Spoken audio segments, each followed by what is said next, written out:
Good morning.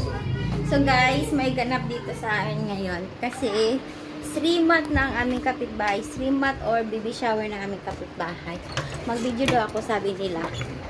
Yan, kaya bibidyohan natin. So, nandun yung si Mami. Ayan, nakasari at nakatayar. Yung color ng sari niya ay green. Yan. Mga bisita, relatives.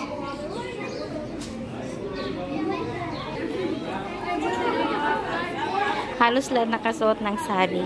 Pag may mga traditional function talaga, yung sinusuot namin ay traditional sari. Yung hindi ba? Ang gaganda. Tulog pa si Ricky. Nandito naman si Krishil. Dumating sila kagabi. Mag-vacation sila sa amin. Siguro mga 3 araw. Galing sila sa nag-vacation sila. Tapos pagkarating na dito sa Surat ay dumiritso sila. Ang mga bata dumiritso sa amin. Kasi talagang gusto nila dito sa bahay. Oh, hindi ba? Super pogi.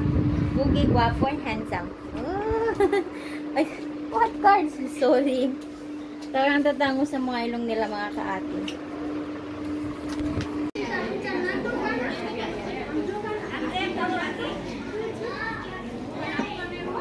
Noon, ganyan ting ginawa ko mga kaati, yung ako, nag-srimat. Ayan. Papunta yan sa amin, sa loob ng bahay.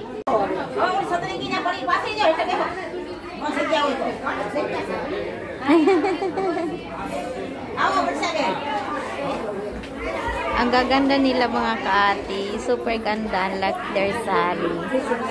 Ayan. Parusitado. Jai Sri Krishna.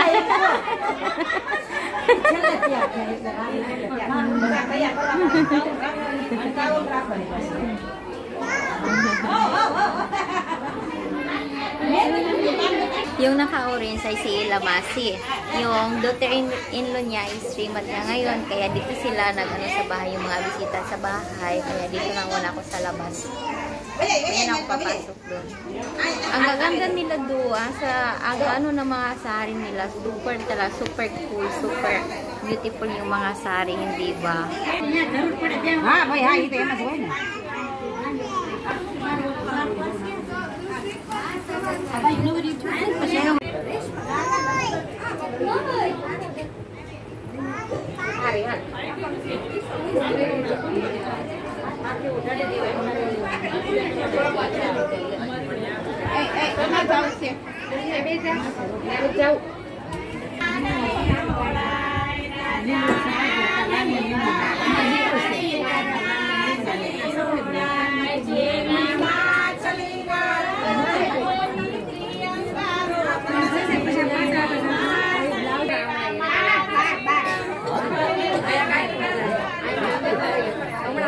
mas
Batay to Didi.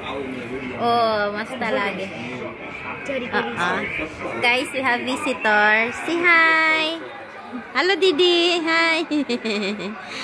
Pangalan ay Swara. Hello, Swara. So we have also Kaka here. Hi. Guys, magluto ako ng pasta. At nag-boil din ako ng rice. Yan na ang ating rice na kasaing na.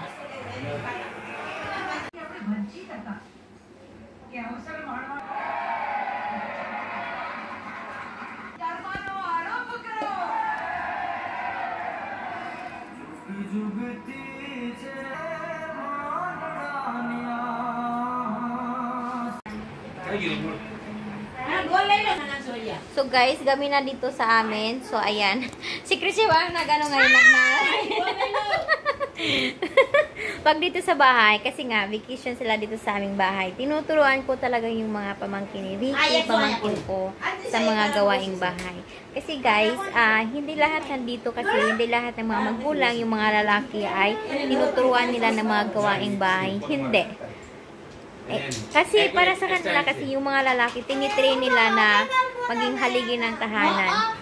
Yan, aral ng aral, hindi turuan ng kahit magawa ng tsa, pero teka, wait, ang gulo. Ako. Kayo.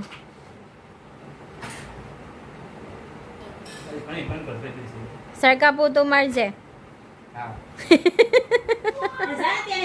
So, ayun nga, hanggang puro na lang pag-aaral, hindi tinuturuan mga gawaing bahay, pero pag dito talaga yung nagpupunta sa amin, tinuturuan ko siya. Kasi yung dalawang bata, si Trisha, ang gulo pag ganito maraming bata.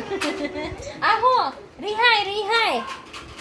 Puro wat mo, pa si Rihay, tarat ma.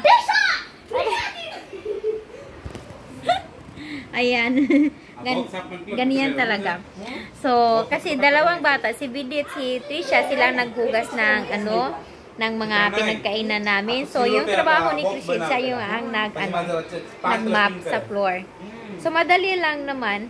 May mapper kami, pero gusto niyang yung hands-on yan. Ayan.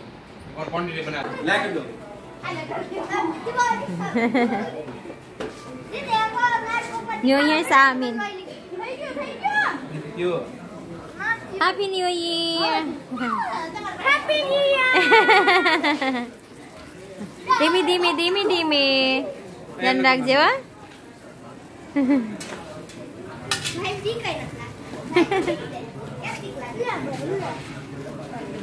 Good evening and welcome back to my channel. So guys, ngayon ay gabi na. At least nandito na nga tayo sa ating room. Kasi tatapusan ko lang ang aking video for today's video. So for today's video, yung topic po natin ay kung paano ba mag-celebrate ng baby shower ang mga Indian. Mga Indians, yes. Kasi nga, timing ring mga kaate.